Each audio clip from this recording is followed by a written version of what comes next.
Welcome back to my channel. In 1979, as the American economy pulsed through the turbulence of inflation and international shifts, the U.S. Mint quietly continued its routine, pressing out millions of 5-cent coins at facilities across the nation. The Jefferson nickel, a coin that had long earned its place in everyday commerce, seemed innocuous to most. The design, unchanged for decades, reflected Jefferson's dignified profile on the obverse and his Monticello estate on the reverse. At first glance, the 1979 batch of nickels appeared no different than any other. But deep within the batches produced at the Philadelphia and Denver mints, a curious anomaly lay hidden, unnoticed even by the most meticulous inspectors. As machines thundered day and night to meet demand, a slight miscalibration or procedural slip introduced a rare and puzzling mistake. A few nickels were struck not on their standard 75% copper, 25% nickel planchets, but on copper-based blanks typically reserved for pennies. This unintentional swap, born perhaps from a misfeed during production or human oversight in the planchet bin, led to coins that bore all the features of a nickel, yet exhibited the weight, size, and reddish hue of a 1-cent coin. Most of these oddities slipped quietly into circulation, indistinguishable in the rush of commerce and coin rolls. Years later, in a small town tucked between quiet hills, a longtime collector named Samuel stumbled upon one of these odd coins. He had spent years searching bank rolls and estate sale tins, his eyes trained to spot minute imperfections, doubling, and variations that eluded others. One evening, while examining a handful of coins under a loupe, he noticed a nickel that felt off. It looked strange. Its reddish tone shimmered faintly under the lamplight. He waited. The scale confirmed it was too light.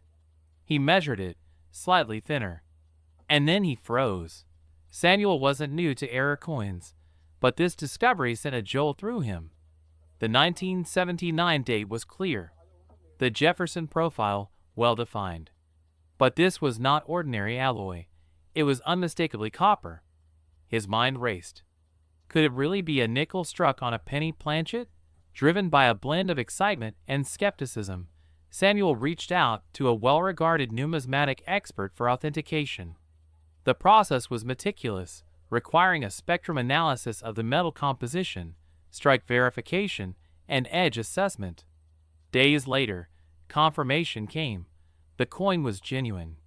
A 1979 Jefferson nickel, struck on a 1-cent blank. An accidental union between two denominations that never should have merged. The initial value placed on Samuel's coin was modest, perhaps $100. Early listings of similar errors hadn't drawn widespread attention. But slowly, word of these oddities spread among collectors, sparking a niche interest. As more enthusiasts grew intrigued by minting mistakes, the value of Samuel's coin began to rise. Not just because of its error, but because of its condition. With a clean strike and well-preserved surfaces, the coin carried visual appeal beyond its anomaly. Auction houses began showcasing these types of errors. As their rarity became better understood, and as the supply remained virtually frozen, few, if any, new examples surfaced. Prices began to climb. In some cases, coins similar to Samuel's fetched upwards of $500, then $600, depending on eye appeal and technical grading. A wave of collectors, particularly those fascinated by wrong planchet errors, began competing for these elusive 1979 pieces. Interestingly, not all 1979 Jefferson nickels with errors followed the same pattern. Some bore partial designs due to undersized planchets, others were off-center or had double strikes. But the ones struck on 1-cent planchets stood out most because they fundamentally altered the coin's weight and color, elements noticeable even to the casual observer.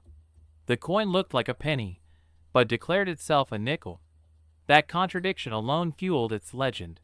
Over time, only a handful of verified examples surfaced. And with so few known, any confirmed specimen became a centerpiece in a collection. Numismatic publications featured them in error coin lists. Collectors shared photographs across forums and conventions. The mystery of how the U.S. Mint, a pillar of precision, had allowed such an error only deepened its appeal. Some speculated that the error occurred during a transitional process, where leftover penny planchets were mistakenly funneled into the nickel production line. Others believed it was a rare instance of human oversight in a fully mechanical process. Whatever the cause, the result was irrefutable. A coin never meant to exist, yet now highly coveted. And then came the twist. Years after Samuel's discovery, another collector unveiled a 1979 Jefferson nickel struck on a foreign planchet, a blank intended not for U.S. currency, but for coins minted for a Caribbean nation. It was thinner, of different metallic composition, and even more confusing in origin. This revelation introduced a new layer of mystery.